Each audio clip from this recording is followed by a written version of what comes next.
جادوگروں کو مختلف غیب کی خبریں کہاں سے پہنچتی ہیں، ان کا کیا کام کاروبار ہوتا ہے۔ تو جادو جادوگر اور شیطان کے درمیان ہونے والے ایک معاہدے کا نام ہے۔ جادوگر اور شیاطین کا باہمی تعلق اس روایت سے واضح ہوتا ہے۔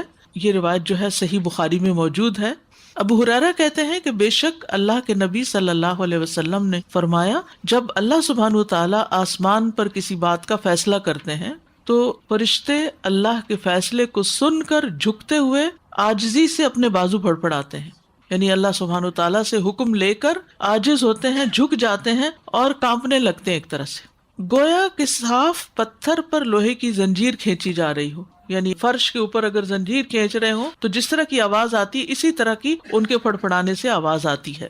پھر جب ان کے دلوں سے گھبراہٹ دور ہوتی ہے تو وہ آپس میں پوچھتے ہیں کہ تمہارے رب نے کیا فرمایا، یعنی کیا بات ہوئی تھی، کنفرم کرنے کے لیے، حالانکہ خود بھی سن چکے ہوتے ہیں۔ وہ کہتے ہیں کہ حق بات کا حکم فرمایا اور وہ بلند و برتر ہے۔ پھر ان کی یہی گفتگو چوری چھپے سننے والے شیاطین بھی سن لیتے ہیں جو وہاں پہنچے ہوئے ہوتے ہیں آسمانوں پہ۔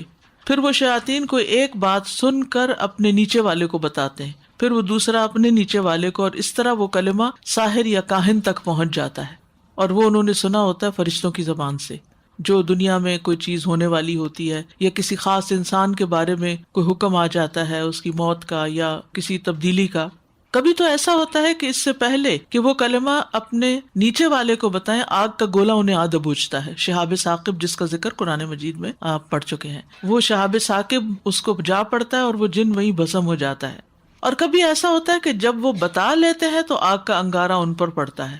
اس کے بعد کاہن اس میں 100 جھوٹ ملا کر لوگوں سے بیان کرتا ہے، پھر یہی بات کہی جاتی ہے کہ دیکھا فلاں کاہن نے، فلاں نجومی نے فلاں بات سچ نہیں کہی تھی۔ اس کی جب ایک بات سچی ہو جاتی ہے تو 100 جھوٹ بھی لوگ سچی مان لیتے ہیں۔ اسی ایک کلمے کی وجہ سے جسے آسمان پر شیاطین نے سنا تھا، لوگ کاہنوں اور ساحروں کی بات کو سچا گرداننے لگتے ہیں۔ وہ کہتے ہیں کہ یہ بالکل سچی بات تھی۔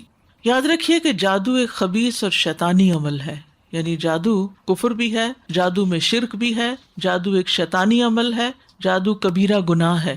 تو اس کی سنگینی کو سمجھنے کی ضرورت ہے۔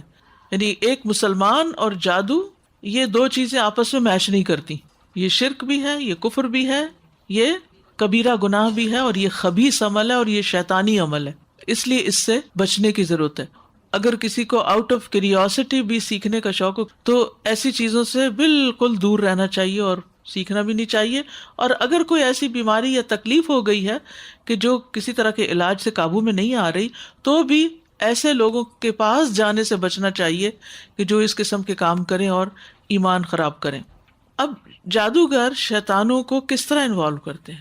وہ پہلے ان کی باتیں مانتے ہیں، ان کے غلط حکم مانتے ہیں۔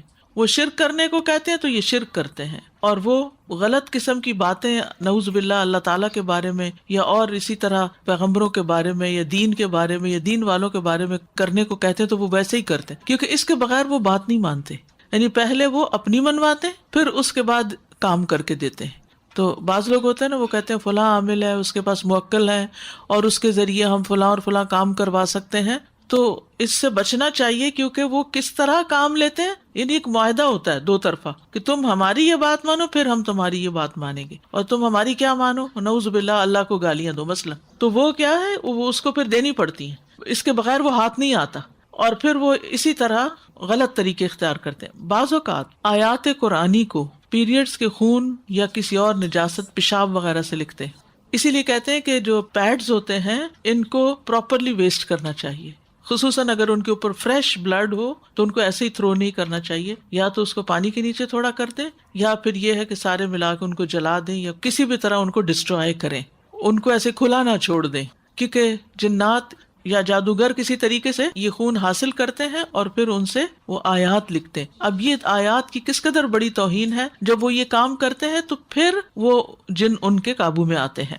پھر بعض اوقات قرآنی آیات کو پاؤں کے نیچے لکھتے ہیں، کبھی قرآن مجید کو پاؤں سے باندھ کر بیت الخلاء میں جاتے ہیں، بغیر وضو کے نماز پڑھتے ہیں، اللہ کا نام لیے بغیر جانور ذبح کرتے ہیں، اور شیطان کے بتائے ہوئے جگہ پر جا کر پھینکتے ہیں اس گوشت کو۔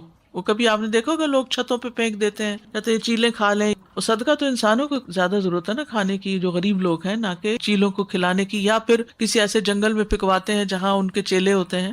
یا کبھی آیات قرآنی کو الٹا بھی لکھتے ہیں، بیک ٹریک کرتے ہیں۔ تو اس سے کیا ہوتا ہے کہ معنی بدل جاتے ہیں. اب مثال کے طور پر آپ دیکھیے گاڈ لفظ کو اگر الٹا لکھیں تو کیا بن جاتا ہے؟ ٹھیک ہے نا، تو کتنی غلط چیز میں کنورٹ ہو جاتا ہے وہ لفظ. تو اس قسم کی بےہودہ باتیں جو ہیں وہ کرتے ہیں اور اس سے معنی جو ہے وہ تبدیل ہو جاتے ہیں. یا کبھی سگی ماں یا بیٹی سے زنا وغیرہ کرتے ہیں شیاطین کے کہنے پر، یعنی حد درجے کے قبیح عمل کرتے ہیں اور اس طرح پھر وہ ان سے کام لیتے ہیں. امام ابن تیمیہ کہتے ہیں شیطان خود اپنی ذات میں خبیث ہے، تو جب عزائم پڑھنے والا اور قسمیں کھانے والا اور روحانی جادو کی کتابیں پڑھنے والا اور اسی طرح کی دوسری چیزیں پڑھنے والا ایسی چیزوں کے ساتھ شیاطین کا تقرب حاصل کرتا ہے جن کو شیاطین کفر اور شرک میں سے پسند کرتے ہیں، تو ان کے لیے یہ چیزیں رشوت اور چٹی کے کام مقام ہوتی ہیں. یہ دراصل اس طرح کے کام کر کے وہ شیطانوں کو رشوت دیتے ہیں اور پھر شیاطین ان کے کچھ اغراض و مقاصد پورے کرتے ہیں، جیسے کہ انسان کو مال وغیرہ لا دیتے ہیں. تو یہی وجہ ہے کہ ان میں سے بہت سے کاموں کے لیے وہ اللہ کے کلام کو ناپاک چیزوں کے ساتھ لکھتے ہیں. کبھی کلام کے حروف کو الٹا کر کے پڑھتے ہیں، کبھی الفاتحہ اور قل هو اللہ کے حروف کو الٹا لکھتے ہیں. تو آپ دیکھیے کہ جب قل هو اللہ اور الفاتحہ کو سیدھا پڑھا جاتا ہے تو علاج ہوتا ہے نا، جب وہ الٹا لکھ کر تکلیف دیتے ہیں تو پھر اس کو ریورس کیا جاتا ہے الفاتحہ وغیرہ پڑھ کر. اسی لیے الفاتحہ کو شفا کہا گیا نا. تو چونکہ اس میں شفا ہے تو وہ اس کو الٹا لکھتے ہیں تاکہ بیماری آئے.